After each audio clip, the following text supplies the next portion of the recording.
So, on leaving the synagogue, Jesus entered the house of Simon and Andrew with James and John.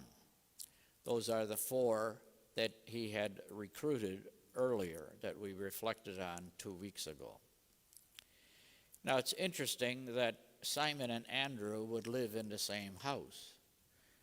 It must have been quite a household, but that gives us an indication of how things were at the time of Jesus, that people were really focused on family, focused on tribe, focused on village.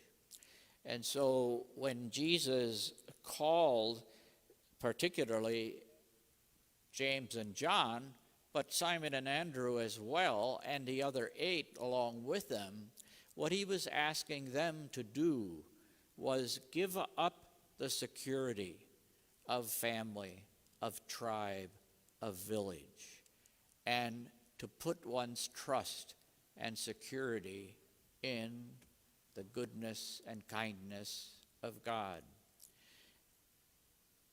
It's important for us to reflect on that and what a change that must have been for them. And how does that impact us or inform us or call us to make the significant decision of putting our trust, our security in no one and nothing else other than the God who created us, believing that God will take care of us every step of the way. Who of us can get to that point between now and the time when we see God face to face?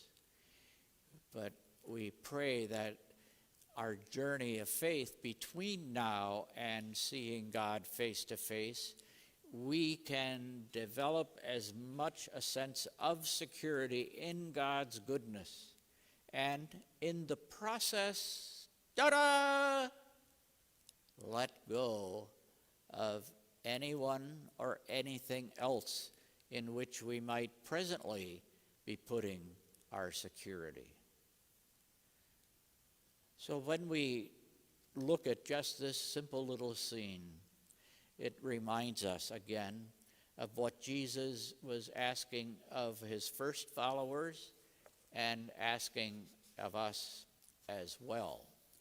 And we can only imagine the impact that this had in the Jewish life, that he was, talk about change. And of course, in the process, Jesus is revealing that we have but one God who created us out of love, and therefore every person, every human being is equal in the eyes of God, equally loved, equally cherished, equally honored, equally blessed.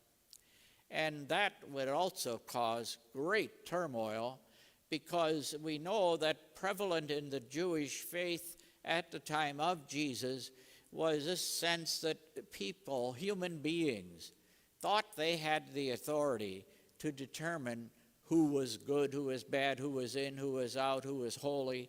And so last Sunday's gospel with this man with the unclean spirit, it's just simply wonderful that Jesus was able to interact with him before the synagogue leaders threw him out of the synagogue and said, "You know where you belong. Get lost. Go away. You're unclean."